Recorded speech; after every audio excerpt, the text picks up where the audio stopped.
Hello नमस्ते साथीहरू। आज मैले 2021 मा रिलिज भएको अली अर्जुनको superhit mass entertaining south Indian movie पुष्पाको एक्सप्लेनेसन लिएर आएको छु।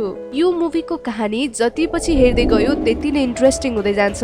कहानी यस्तो छ कि जसले हामीलाई अन्त्यमा आखिर सेकेन्ड पार्टमा के हुन्छ त भन्ने कुरालाई छोडेर जान्छ। त्यसैले कस्तो फिल्म हो त पुष्पा, जसलाई थाहा पाउनको लागि भने हाम्रो यो भिडियोलाई अन्तिमसम्म हेरेर साथ दिनुहोला। पुष्पा नाम सुन के फ्लावर समझे क्या? फायर है मैं। यो मुभीको सुरुवातमै हामीलाई जापानको एउटा परम्पराको बारेमा देखाउँदै सुनाउँछ कि जापानमा धनाढ्य व्यक्तिहरूले बिहे गर्दा दुलाले दुलैलाई एउटा महँगो उपहार दिने चलन हुन्छ भनेर। वास्तवमा त्यहाँका प्राय जसो धनाढ्य जापानिजहरूले आफ्नो दुलैलाई एउटा अति नै महँगो पर्ने पौराणिक बाजा दिने गर्दो रहेछन्, जुन बाजा रक्त चन्दनको रुखबाट बनाइएको हुँदो रहेछ। तर के भने त्यो रक्त चन्दनको रुख जापानमा र त्यसको वरिपरि देश कतै पनि नपाइने भएकोले गैर कानुनी रूपमा चाइनाबाट जापानसम्म समुद्रको बाटो हुँदै ल्याइदो रहेछ। तर त्यो रक्त चन्दनको रुख वास्तवमा चाइनामा पनि पाइँदैन, त्यहाँ पनि गैर कानुनी रूपमै भारतको मद्रासबाट भित्र्याइदो रहेछ।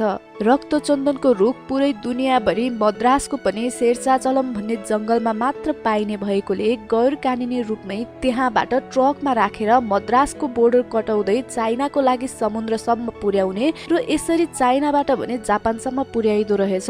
कानुन अनुसार त त्यहाँ रुख काट्न पनि मनाइ छ र यो रक्त चन्दन त झन् परै नै जाओस्, त्यही पनि केही मानिसहरू यसको तस्करी गरिरहेकै हुन्छन्। अनि यसैसँग अब बल्ल हामीलाई भने मुभीको प्रमुख पात्र पुष्पालाई देखाउँछ, जो रक्त चन्दनले भरिएको ट्रक लिएर पुलिसबाट भागिरहेको हुन्छ। पुष्पा अगाडि अगाडि हुन्छ भने पुलिसहरू गाडी र बाइक गरेर उसको पछि पछि लागिरहेका हुन्छन्। तर त्यत्तिकैमा अगाडिबाट पुलिस आएर उसलाई समाउँछन् अनि ऊ पनि के कम नै थियो र। उसले पुलिसलाई पहिला त 10,000 घुस दिन्छु र यो सबै मामला सेल्टाउ भन्दै सुनाउँछ। तर पुलिसहरूले भने उसको त्यो कुरा सुन्दैनन् र उल्टे हामीलाई घुस दिन्छस् भन्दै फाइट गर्न सुरु गर्छन्। त्यसपछि फेरि उसले 10,000 नभए 20 दिन्छु, 20 पनि नभए 30 दिन्छु र 30 पनि नभए 40 र त्यति पनि नभए 50 दिन्छु, के त्यति पनि कम भयो र भन्दै सुनाउँछ। तर पुलिसले भने उसको कुरै सुन्दैनन् र त्यहाँ पुष्पा र पुलिस बीच ठुलै फाइट पर्छ। पुष्पाले सबै पुलिसवालालाई त पछाडिदिसकेको हुन्छ, तर एक्कासी पछाडिबाट भने एकजना अफिसरले उसलाई बन्दुक ताक्छ। त्यसैले उसले आफ्नो हात माथि गर्दै अब त भयो, पुरै 1 लाख दिन्छु कि भनेर सुनाएको मात्र के हुन्छ, उसलाई त्यही जोडले हानेर समाउँछन् र भ्यानमा राखेर लैजाँदै हुन्छन्। त्यही बेला पुष्पाले तिमीहरूलाई के लाग्छ, मैले तिमीहरू सबै ग्रुपको लागि 1 लाख होइन, मैले त हर एक व्यक्तिलाई 1 लाख भनेको हो भन्दै सुनाएको के हुन्छ।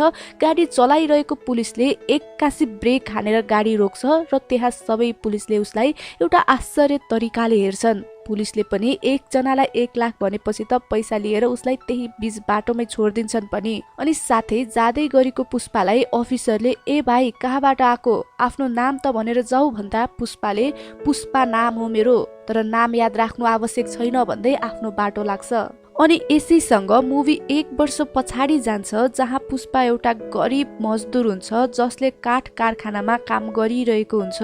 अनि त्यही बेला बीचमा खाजा खाने ब्रेक भएकोले पुष्पा एउटा कुर्सीमा खुट्टामाथि खुट्टा राखेर मस्तले बम र चिया खाँदै गरेको बेला त्यहाँ त्यही कारखानाको मालिक आइपुग्छ, जसलाई देखेर सबै मजदुरहरू उठ्छन्। तर पुष्पा भने आफ्नै तालमा चिया र बम खाइरहेको हुन्छ।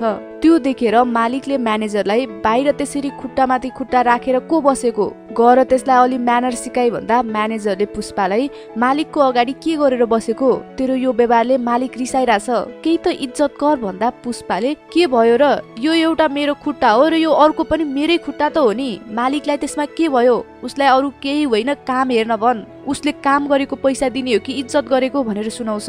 त्यसपछि म्यानेजरले यहाँ काम गर्ने हो भने त बाबु यसरी हुँदैन, केही तमै सिक्नु पर्छ भन्दा फेरि पुष्पाले त्यसो हो भने त म बदलिनेवाला छैन, बरु मालिक नै बदलिन्छु भनेर आफ्नो पैसा लिन्छ र एटिट्युडमा त्यहाँबाट जान्छ।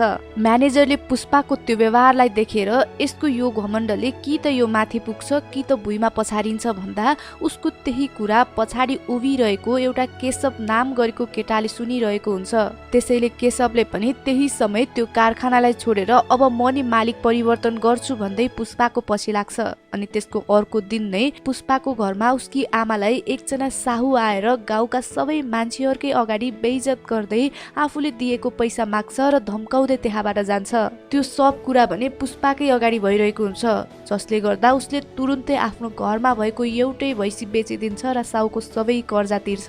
उसले तुरुन्तै त्यसपछि हिजो भएका सबै गाउँलेहरूको अगाडि चाहिँ बेइज्जत गर्ने र अब पैसा पाउँदा चाहिँ लुसुक्क परेर जाने, हुँदैन त्यस्तो, सबैको घर घरमा गएर पुष्पाले कर्जा तिरिसक्यो भनेर सुनाउनु पर्छ भन्दा त्यो साहुले नमानेपछि पुष्पाले पिर्दै सबैको घर घरमा लगेर भन्न लगाउँछ। र यतिसम्म हेर्दा त साँच्चै नै पुष्पा त्यस्तो सिधा मान्छे भने होइन, ऊ निकै नै कडा र निडर स्वभावको छ भन्ने लागिसकेको हुन्छ हामीलाई। अनि त्यसको अर्को दिन भने रुख काट्नको लागि मजदुरहरूलाई 2वटा ट्रक लिन आउँछ। जहाँ एउटा ट्रकबाट गयो भने रुख काटेको सट्टा दिनको 100 दिन्छु भन्छ भने अर्को ट्रकमा चढेर रुख काट्न गयो भने 1000 दिन्छु भन्दै बोलाउँछ। त्यसैले पुष्पालाई भने केही थाहा नभएकोले अर्को एकजना मजदुरलाई किन रुख काटेको 1000 र 100 हो भन्दै सोद्धा त्यो मजदुरले सिधै 100 मा काम गर्न गयो भने राम्रो हुन्छ, तर 1000 मा काम गर्न गयो भने कमाइ त हुन्छ, तर पुलिसले जति बेला पनि समातेर लैजान सक्छ। त्यो गैर कानुनी काम हो, बेलुका घर फर्किन्छ कि नाइ भन्ने पनि ग्यारेन्टी हुँदैन त्यसमा भन्दै सुनाउँछ। तर पुष्पा भने रिक्स लिने मान्छे नै थियो, त्यसैले ऊ निडरताको साथ 1000 को ट्रकमा बस्छ र अब भने त्यसपछि उनीहरूलाई त्यहाँबाट जंगलतिर लैजान्छ, जुन त्यही शेरशाह चलनको जंगल हुन्छ, जहाँ ती मजदुरहरूले भताभत रक्तचन्दनको रुख काट्न थाल्छन्। हामीलाई त थाहा नै छ जहाँ गैर कानुनी काम हुन्छ त्यहाँ पुलिस नआउने त कुरै हुँदैन। त्यसैले त्यहाँ डीएसपी गोविन्द नाम गरेको पुलिस आइपुग्छ, जो एकदमै इमानदार पुलिस अफिसर हुन्छ, जसलाई देख्ने बित्तिकै जस्तो सुकै ठुला तस्करीहरू पनि डराउने गर्थे। त्यसैले अफिसर आउने खबर पाउँदा बित्तिकै त्यहाँ भएका सबै मजदुरहरू रक्तचन्दनलाई यत्तिकै त्यही फालेर भागाभाग गर्न थाल्छन्। तर पुष्पाले भने आफूले गरेको त्यो मेहनत त्यत्तिकै खेर जान दिन भने सक्दैन थियो। त्यसैले उसले सबै मजदुरहरूलाई मसँग एउटा आइडिया छ, किन हाम्रो मेहनत यत्तिकै खेर फाल्ने भन्दै सबैलाई सम्झाउन थाल्छ। डीएसपी गोविन्द भने केही अरू अफिसरहरू सहित त्यहाँ आइपुग्छ र सबै मजदुरहरूलाई यत्तिकै कुरा गर्दै बसेको देखेर अनि साथै उसले काटेको रक्तचन्दनको रुख कहीँ पनि नदेखेकोले तिनीहरूलाई किन यो जंगलमा यसरी बसेको, कहाँ लुकायो चन्दनको रुख भन्दा पुष्पाले सिधै डीएसपी सँग नडराई हिम्मतको साथ, साहब तिमीहरूको इज्जत गर्छौ त तिमीहरू आउनु अगाडि नै लुकायो, नत्र तिमीहरूको आँखा अगाडिबाट यसरी लैजान्थ्यौ जसले गर्दा तिमीहरूको बेइज्जत नै हुन्थ्यो भन्दै सुनाउँछ। पुष्पाको त्यस्तो कुरा सुनेर डीएसपी गोविन्द एकछिन त रिसले चुर भएर ऊतिर बन्दुक ताक्छ, तर पुष्पालाई बन्दुक ताक्न साथ वरिपरिका सबै मजदुर एकजुट भएर आफ्नो बन्चरो देखाउँदै खाउलाजै गरेर गोविन्दतिर हेर्छन्। अनि त्यहाँ पुलिस अफिसरहरू थोरै र मजदुरहरू धेरै भएकोले बाघ जस्तो डीएसपी पहिलोचोटि बिरालो जस्तो भएर त्यहाँबाट जान्छ। गएको केही बेरमै आफूहरूले लुकाएको सबै रक्तचन्दनहरू लिएर ठेकदारकोमा जान्छन् र आफ्नो पैसा लिन्छन्। केशव भने अझै पनि पुष्पाको पछि पछि लागेर पुष्पाको लागि काम गर्ने साथी बन्छ। तर त्यही बेला डीएसपी गोविन्द पुरै तयारी अवस्थामा आफ्नो पल्टन लिएर तिनीहरूलाई रङ्गे हात समात्न त्यहाँ आइपुग्छ। तर पुष्पा भने अझै पनि हार मान्नेवालामा भने थिएन। त्यसैले उसले साइडमा भएको ढुङ्गा उठाएर हमला मात्र के गरेको हुन्छ, त्यहाँ भएका अरू मजदुरहरूले पनि उसले जसरी नै अफिसरहरूमाथि ढुङ्गाको बर्सात गर्न थाल्छन्। तर पुलिस अफिसरहरू पनि के कम नै थिए र उनीहरूसँग त झन् बन्दुक हुन्छ। त्यसैले उनीहरूले मजदुरतिर यसरी बन्दुक चलाउन थाल्छन् जसले गर्दा त्यहाँ भएका सबै मजदुरहरू भागदौड गर्न थाल्छन्। अनि त्यही भागदौडको क्रममा पुष्पाले त्यहाँ भएका सबै चन्दनका मुढाहरूलाई ट्रकमा राखेर लैजान्छ, जहाँ त्यसपछि पुलिसहरू पनि ट्रकको पछि लागेर जान थाल्छन्। तर पुष्पाले भने त्यो ट्रक कता लैजान्छ पत्तै हुँदैन। अनि त्यसको केही बेरमै पुष्पा सिधै हिँड्दै पुलिसको अगाडि आएर उभिन्छ। डीएसपी गोविन्दले पुष्पालाई ट्रक खोइ भन्दै सोद्धा पुष्पाले हाँस्दै, साहब फेरि पनि भेटाउन सकिएन, हिँड्नु त्यसो भए चौकीमै गएर कुरा गरौँ यसको बारेमा भन्दै आफै भ्यानमा चढेर पुलिस स्टेसनतिर जान्छ, जहाँ पुष्पालाई डीएसपी गोविन्दले यत्तिकै छोड्नेवालामा भने थिएन। उसले 3-4 जना अफिसर लगाएर पुष्पालाई झुन्डाएर यति नमजाले पिट्दै माल कता लुकाइस् भन्दै सोध्छन्। तर पुष्पाले भने साहब माल कता लुकाएको छु भनिहाले भने त मेरो मालिक रिसाइहाल्छ नि भन्छ। र अफिसरले त्यसपछि को हो तेरो मालिक भन भन्दा पुष्पाले फेरि हाँस्दै मालिक त मै हुँ, म भन्दा ठुलो मालिक अरू को नै हुन सक्छ र पुरै जिल्लाभरि मेरो मालिक बन्ने औकात कसैको नि छैन भन्दै झनै जोड जोडले हाँस्न थाल्छ। त्यो देखेर डिएसपीले पुष्पालाई यति नमजाले पिट्छ, त्यही पनि पुष्पाको मुखमा भने कुनै पनि दुखाइको पीडा नै हुँदैन।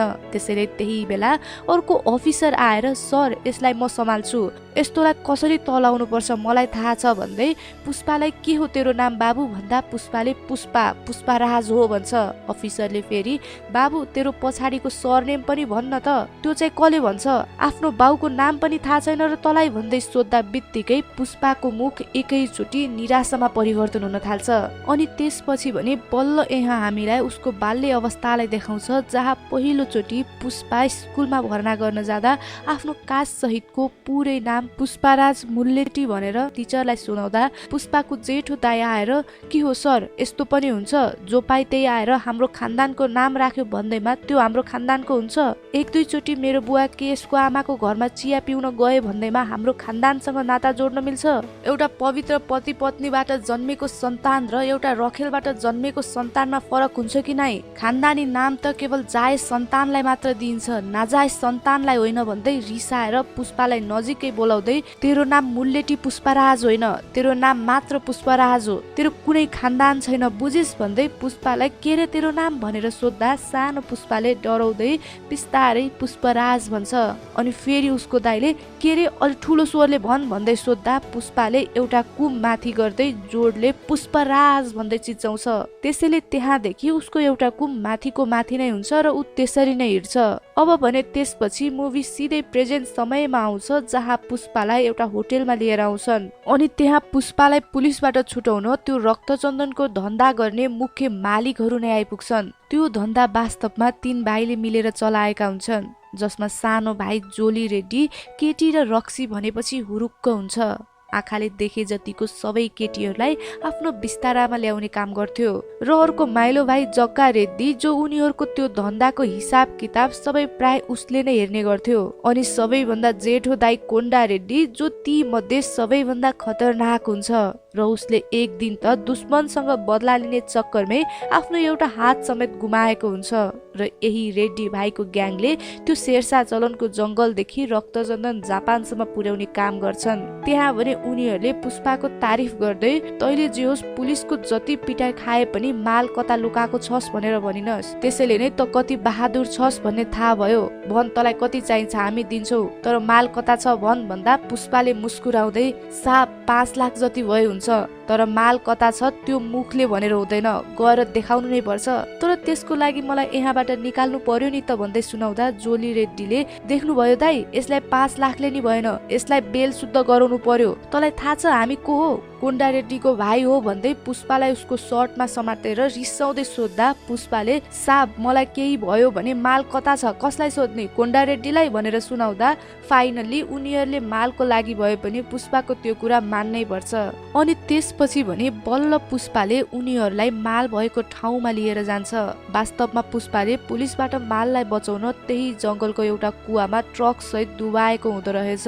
त्यसैले सबै माल पाएपछि पुष्पालाई उनीहरूले 5 लाख दिन्छन्। अनि त्यहाँबाट फर्किने बेला भने जोली रेड्डीले पुष्पालाई आउँदा जसरी भ्यानमा राखेर ल्याएको थियो त्यसरी आफ्नो भ्यानमा बसालेर लैजान मान्दैन र उल्टै पुष्पालाई बेइज्जत गर्दै ला 20 रुपियाँ रिक्सामा आइजा, त जस्तो मजदुर मेरो भ्यानमा बस्ने औकात छैन भन्दै त्यहाँबाट जान्छ।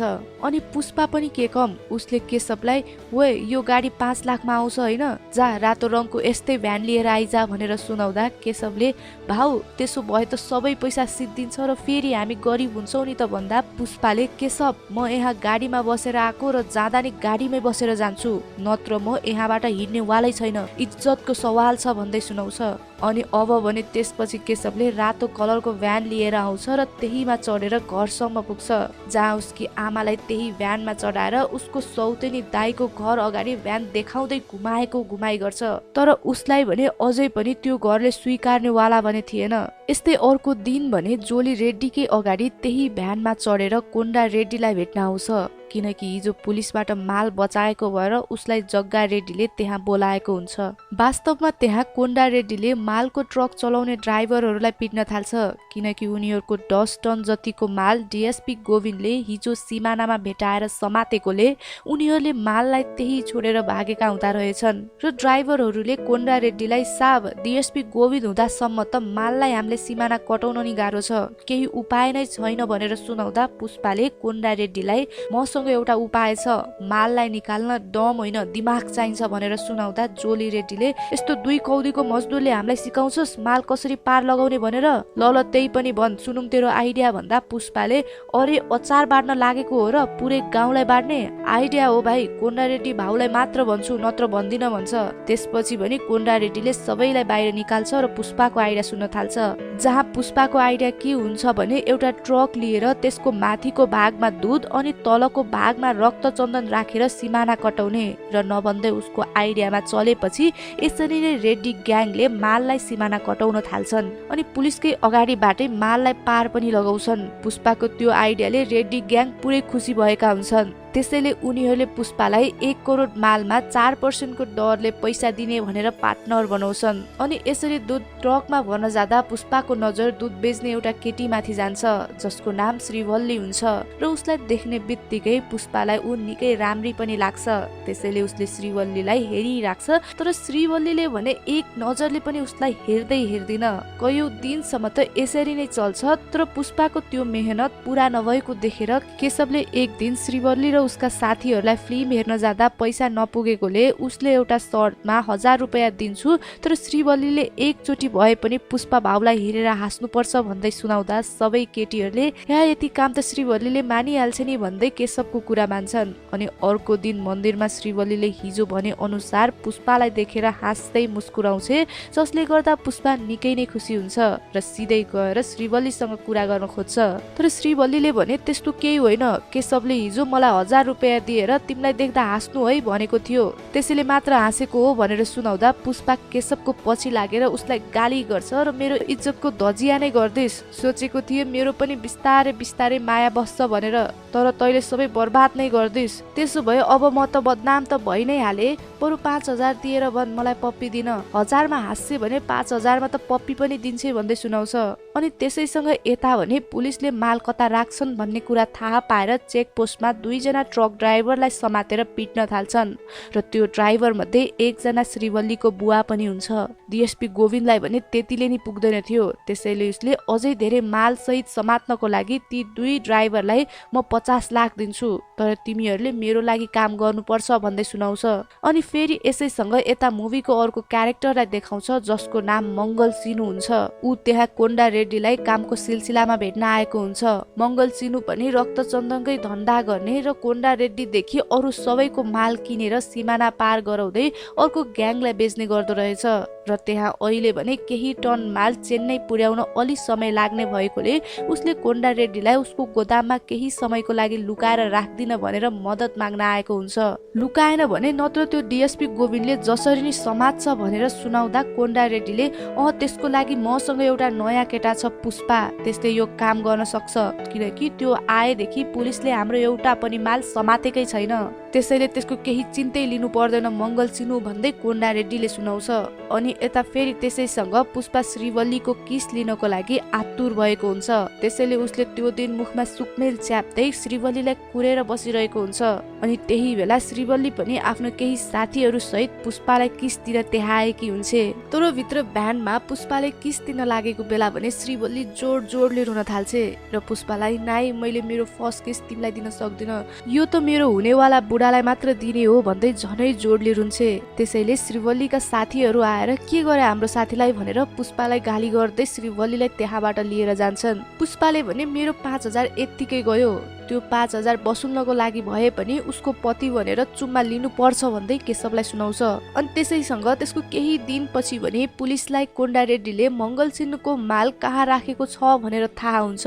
त्यसैले पुलिसहरू पुरै तयारीको साथ त्यो गोदामतिर आउँदै हुन्छन्। अनि त्यही बेला उता कोन्डा रेड्डीलाई पनि पुलिसले थाहा पायो भन्ने कुरा थाहा भएर उसले तुरुन्तै पुष्पालाई फोन गरेर सुनाउँछ, जसले गर्दा पुष्पाले त्यहाँ भएको सबै रक्तचन्दनको काठलाई खोलामा बगाइदिन थाल्छ। अनि केही पैसा केशवलाई दिएर ड्याम्पलाई बन्द गर्न पठाउँछ ताकि त्यो पैसा ड्याम्पको मान्छेलाई घुस दिन सकोस् भनेर। यता डिएसपी गोविन्द भने आफ्नो पुरै टिम सहित त्यो गोदाममा पुग्छ, तर त्यहाँ उसले एउटा पनि माललाई भेटाउँदैन। त्यसैले त्यति धेरै माल पुलिसबाट पुष्पाले बचाइदिएको भएर मङ्गलसिन्हुले आफ्नो पार्टीमा उसलाई पनि बोलाउँछ, जहाँ थुप्रै ठुला ठुला पोलिटिसियन पुलिसहरू आएका हुन्छन् र उसको त्यो कामले उस सबैको अगाडि हिरो भएको हुन्छ।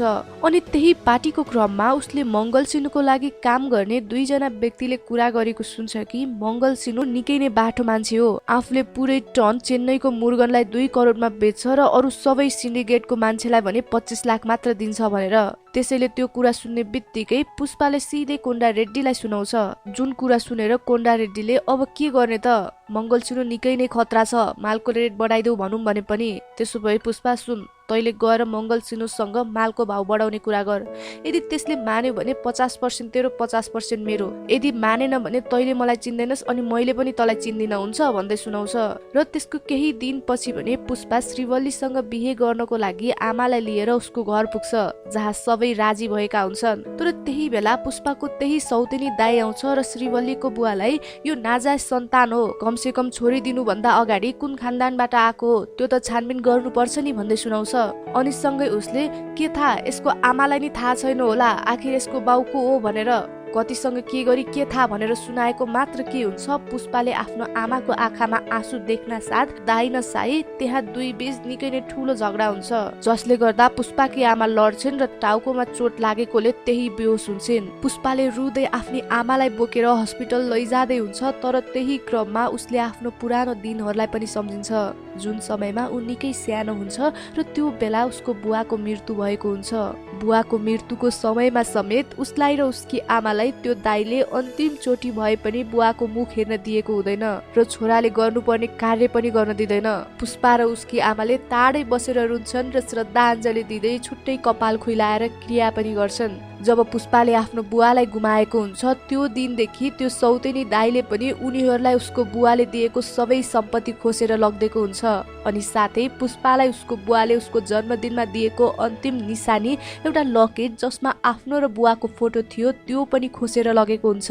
वास्तवमा उसको आमा र बुवाले एकअर्कालाई निकै नै माया गर्दा रहेछन्। त्यो समयमा पुष्पाकी आमाले समाजमा इज्जत भन्दा नि आफ्नो प्रेमलाई चुनेकी हुँदै रहेछिन् र अहिले मेरो कारणले छोरालाई दुःख भयो भन्दै त्यस्तै पुराना कुरा सम्झेर उसकी आमा हस्पिटलमा निकै नै रुन्छिन् पनि, जुन पुष्पाले हेर्नै सक्दैन। त्यसैले ऊ जोसले मलाई कसैले पनि मेरो हक खोज्न सक्दैन, चाहे त्यो मङ्गलसिन्हु नै किन नहोस् भनेर अर्को दिन नै ऊ मङ्गलसिन्हुको घर पुग्छ, जहाँ मङ्गलसिन्हुले आफ्नो सालालाई लगाएर एकजना आफ्नो पार्टनरलाई मर्ने गरेर पिटिरहेको हुन्छ, किनकि उसले मङ्गलसिन्हुलाई रक्तचन्दन बेचेको पैसा मध्ये 25 लाख होइन 50 लाख बनाइदेऊ, अलि पैसा बढाइदेऊ भन्न आएको हुँदो रहेछ। र त्यही पैसा बढाइदेऊ भनेकोले नै मङ्गलसिन्हुले बिचरा उसलाई निर्दयी तरिकाले मारिदिन्छ।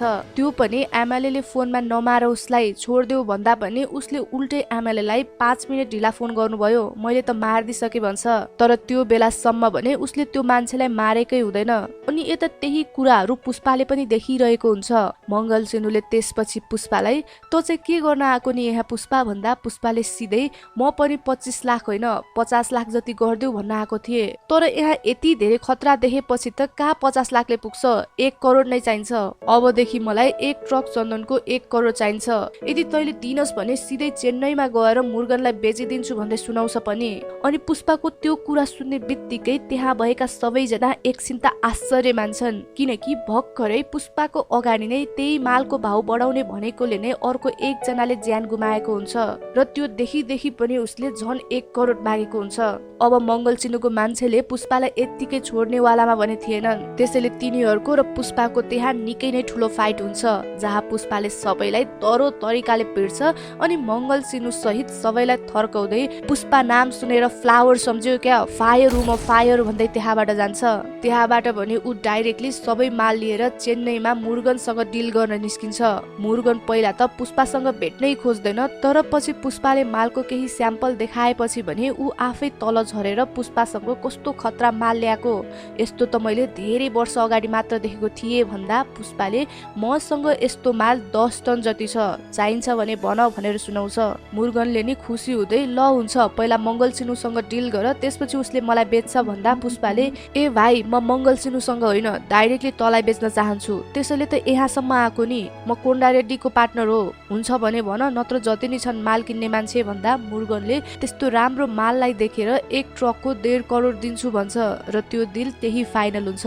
तर यता भने जोली रेड्डीलाई श्रीवल्लीको बुवाले पुलिसलाई उनीहरूको डिलको बारेमा सबै कुरा सुनाइरहेको छ भन्ने कुरा थाहा पाएर श्रीवल्लीको बुवालाई नमजाले पिट्छ र उसको घर गएर श्रीवल्लीलाई धम्काउँदै यदि तैँले तेरो बाउलाई बचाउन चाहन्छस् भने बेलुका नुहाएर बास्ना आउने भएर ला यो कपडा लगाएर मेरोमा आइजा अनि बिहान आफ्नो बाउलाई लिएर जा भन्छ।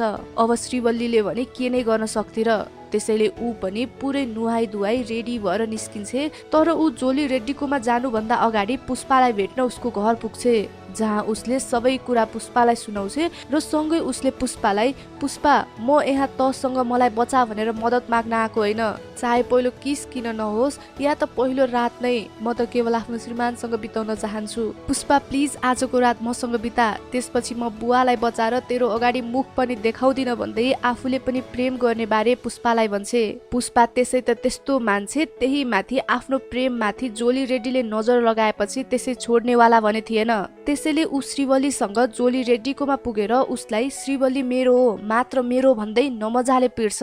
तर त्यसरी मर्ने गरेर पिटेको देखेर केशवले भाउ मैले बुवालाई बचाइसके, नमार्नु अब यसलाई, फेरि मर्ला, यदि बाँचिहाल्यो भने पनि यसले आफ्नो भाइलाई सुनाउँछ र हामीलाई यी भाइहरूले मार्लान् नि फेरि भन्दा जोली रेड्डीले सुन पुष्पा म त्यस्तो नामर्दैन, यो लडाई तेरो र मेरो बीच मात्र हो भन्दा पुष्पाले साब्बास बल्ल मर्दले जस्तो कुरा गरिस् भनेर श्रीवल्ली र उसको बुवालाई लिएर घर जान्छ। अनि त्यसको केही समयपछि यता हस्पिटलमा भने जोली रेड्डीको त्यस्तो हालत देखेर कोन्डा रेड्डीलाई निकै नै रिस उठ्छ। त्यही माथि जोली रेड्डीले पनि कसले उसको हालत त्यस्तो बनाइदियो भन्ने बारे पनि भन्दै भनेको हुँदैन। त्यसैले कोन्डा रेड्डीले हिजो त्यो केटी आई र आफ्नो बाउलाई लिएर गई, अब म आफै खोज्छु तेरो यस्तो हालत बनाइदिनेलाई भन्दै रिसाएर त्यहाँबाट जान्छ।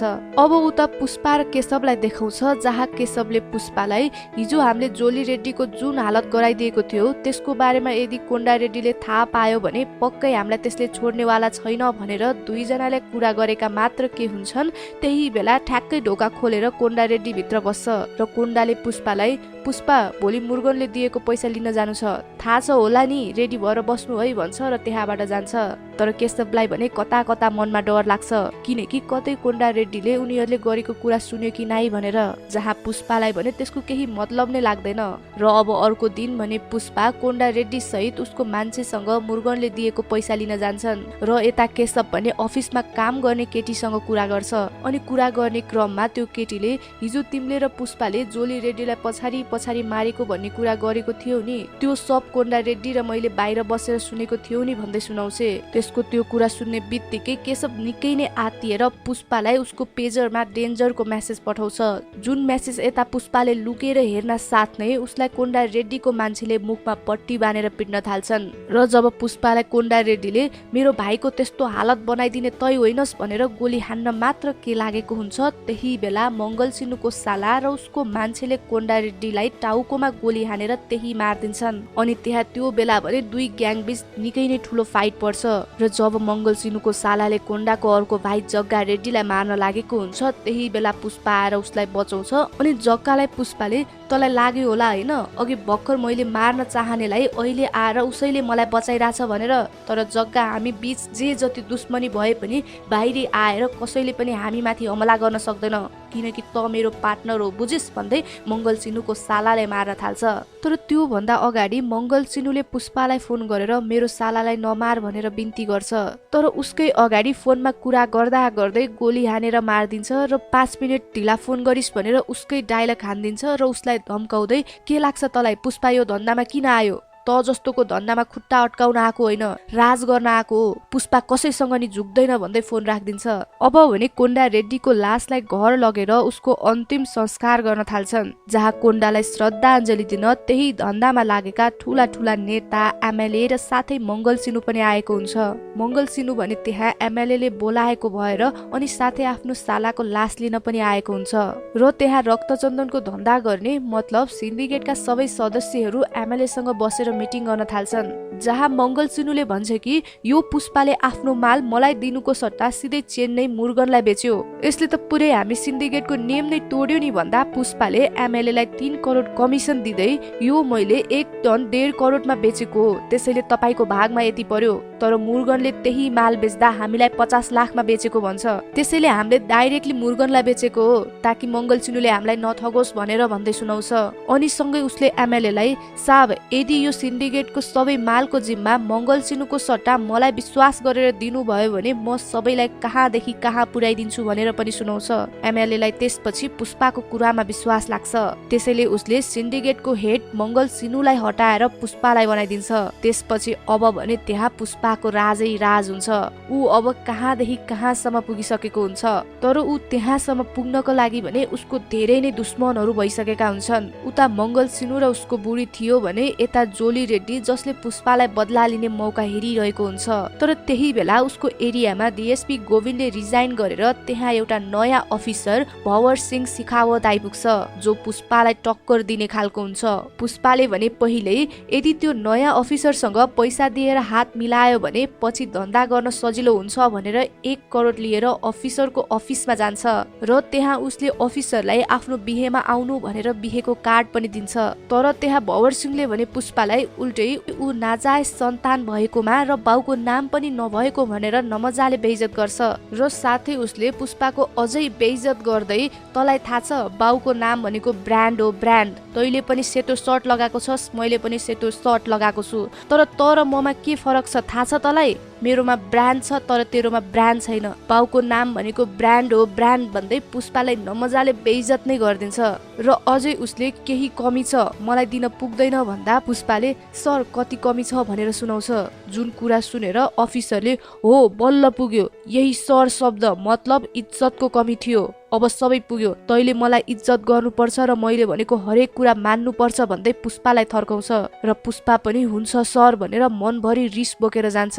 तर खै किन हो त्यो दिनदेखि भने सबैलाई राज गर्ने पुष्पा अफिसर सिकावत आएदेखि भने उसकै इसारामा नाचिरहेको हुन्छ। उसले भनेको हरेक कुराहरू मान्ने गर्न थाल्छ, यतिसम्म कि जब उसको बिहे श्रीवल्लीसँग हुन थालेको हुन्छ त्यो दिन पनि ऊ मण्डप छोडेर सिकावतसँग बसेर रक्सी खाइरहेको हुन्छ। त्यो दिन भने उसले अफिसरलाई हरेक आफ्नो ती कुराहरू याद गराउँछ जुन पहिला उसले पुष्पालाई बेइज्जत गर्नको लागि भनेको थियो। पुष्पाले त्यहाँ बल्ल भवर सिंहलाई आफ्नो असली रूप देखाउँछ र उसले बन्दुक लिएर आफ्नै हातमा हान्छ र यो रगत देखेको छस्, यही हो मेरो खानदान, यही हो मेरो बाउको रगत र यही हो मेरो ब्रान्ड भन्दै उसलाई उसको कपडा फुकालेर नाङ्गै बनाउँछ र सँगै आफू पनि नाङ्गै हुन्छ। अनि पुष्पाले भवर सिंहलाई सुन, यदि त यही हालतमा कतै गइस् भने एउटा कुकुरले पनि तँलाई चिन्दैन, तेरो इज्जत भनेको यही युनिफर्म हो, तर म पुष्पराज जतासुकै यही हालतमा जाम जसले नि मलाई पुष्पराज भनेर चिन्छ बुझिस् भन्दै त्यहाँबाट जान थाल्छ। तर अझै जाँदा जाँदै पनि पुष्पाले सुन भवर सिंह, जुन माल जता जानु छ जान्छ र आउने पैसा पनि आउँछ, तर तैँले 1 सुका पनि पाउँदैनस् र तसँग पुलिसको युनिफर्म त हुन्छ तर अब तसँग इज्जत हुँदैन बुझिस् भन्दै त्यही हालतमा बिहेको मण्डपसम्म पुग्छ। त्यहाँ भने उसलाई त्यस्तो हालतमा देखेर सबैजना छक्क परेका हुन्छन्। यता भवर सिंह भने त्यही हालतमै पुलिस स्टेसनमा पुग्छ र आफूले पाएको सबै पैसा जलाइदिन्छ। अनि उता पुष्पा भने मण्डपमा बिहे गर्न बस्छ, जहाँ श्रीवल्लीले पुष्पाको हातमा चोट देखेर सबै ठिक छ नि पुष्पा के भयो भनेर सोद्धा पुष्पाले थियो कोही जसले पुष्पालाई फ्लावर सम्झेको थियो, त्यसैले उसलाई सम्झाए कि पुष्पा फ्लावर होइन फायर हो भनेर। अगाडि चाहे जोसुकै होस् पुष्पा कसैसँग पनि झुक्दैन भन्दै सुनाउँछ। र उता भवर सिंह भने सायद पुष्पालाई बर्बाद गरिदिने सोचमा पागल भएको हुन्छ भने यता पुष्पा पनि भवर सिंहसँग टक्कर लिन तयार नै हुन्छ। अनि यसैसँग यो मुभीको समाप्त पनि यही हुन्छ। र अब कहानीमा अगाडि के हुन्छ त्यो थाहा पाउनको लागि भने अब मुभीको अर्को पार्टलाई हामीले कुर्नै पर्छ।